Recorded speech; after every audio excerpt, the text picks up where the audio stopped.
We don't watch Casey Neistat very much, but the other day we found ourselves watching a Casey Neistat video back when he was taking his year-long sabbatical or whatever he called it, and he was talking about how retirement is understood as this thing that you earn. You get to spend the last chapter of your life just enjoying the fruits of your labor.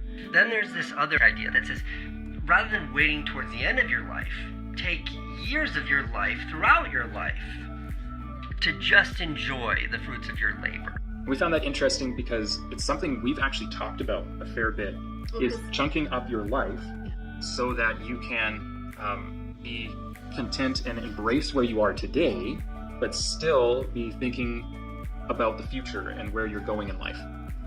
Well, I was just going to say, because that idea originally comes from the Jewish culture, where every 7 years they have a jubilee, and it's a break, and it's a time to, let the land rest from the harvest and everything. And so that's kind of where we started to think through this and going, what would that look like for us, right? Because it can be so easy to get tunnel vision. So many of us live our life, I think, where we are kind of discontent with where we are today, but at the same time, we aren't really thinking about the future in a real practical way. We don't really know where we're going. We feel like we'll just live forever. There's lots of time for that. And we get to the end of our life and we haven't done hardly anything that we actually wanted to do. I think we end up living kind of in this hustle, right? In the moment, waiting for and then this will happen in the future kind of thing, right? Yeah, in a kind of miserable discontent kind of way. Whereas this idea of chunking your life into these 7-year sections, which we actually had to look up at one point, because we're like, what are we doing? We know we're chunking, but what is a 7-year or something? So we actually looked that up. It's called a septenary. It's called a septenary. And so when you map out your life in these 7-year sections, we just started the year that we got married, right? That was a very easy, our life started together point to measure from. And we started mapping out, and we got a big piece of paper out, got a calculator out, started calculating what year would 7 years from then be, how old would we be, and then we mapped that out, did that every 7 years until the average lifespan ended. We kind of got to where we would die, and that was the map. And just a caveat, we did this once with my family, and we did it poorly, and everybody left so depressed because one of the things you map out is when you're going to die and when other people are going to die, and that can get depressing. But that's not the point. Because you have to know, as far as measurement of what is realistic in your life, right? And so you have to be willing to look at those kind of things, even though it can be a little bit depressing. But the idea is really you're looking at your life and how long you is a good chance you might live, and then you're able to plan backwards from that so that you're actually able to accomplish what you want to do. So you have to take a really honest look at that. Yeah, and those things might not be that fun, but it's helpful. So basically what you do once you've mapped out these 7-year sections, is you start to map other significant things. So what's going to happen in the first 7 years? What's likely to happen? The averages. Obviously, there's no guarantees of anything, how long you'll live, when you'll have a baby. None of those kinds of things are guaranteed, but you can look at averages and roughly when things are likely to happen. And so you go, what's likely to happen in that first 7 years? And then you really start to see your life broken down into these seasons. And so I think it's easier to be content with where you are because you realize it's just a season. And it's easier to say no to things that, that's not going to work for this season of life, but I can see it working in another season of life, right? Mm-hmm. And so it's really easy. I find it easier to say no to things and really embrace that season because you realize it's not going to be forever.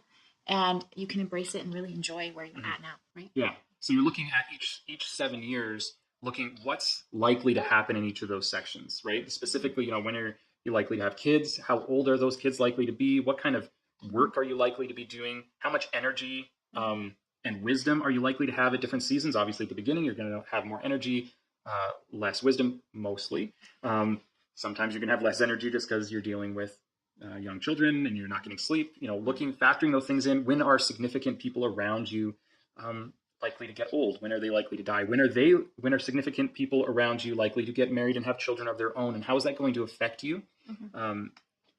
We've heard a number of times in business books and advice is to kind of measure your life backwards. And that's kind of what this is doing. But it's giving you a much broader than just what do I generally want to do? You're going to start to notice patterns in your life. Patterns where you have a lot of time and patterns where you don't have much time at all. And that's going to help you look at and think about what makes sense for me right now, Mm-hmm. and be more content, because you know that if you're not able to do the thing you want to do right now, you might look and say, well, that because that's going to make sense, 14 years from now in that Mm-hmm. septenary. That's when that's going to happen. That's when it's going to make the most sense. And you're going to be able to wait for that because you know it's coming, while still making the most of the time right now, because you're not trying to make things fit where they don't make sense.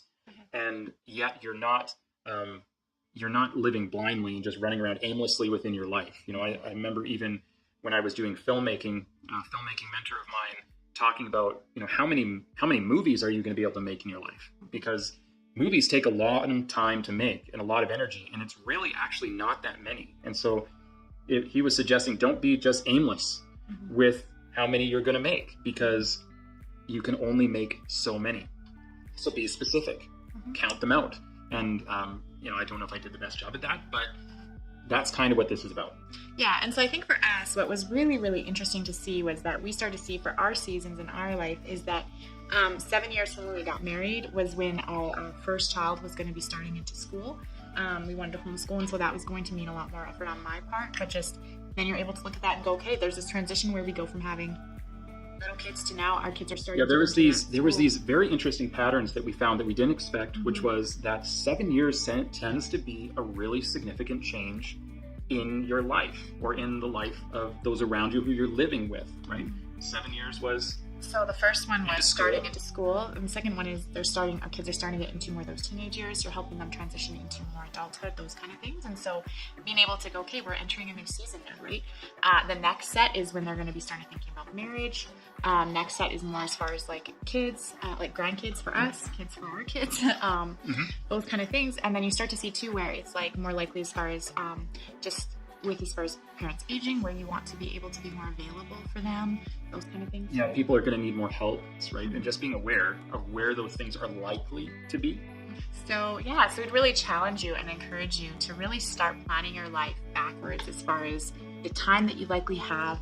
Really look at these seasons in your life and see what is likely that you can do, and really hopefully that helps you to just become so much more content in where you are now, but really helping you to look at that long term too, so that you can actually accomplish some of those things that you want to do.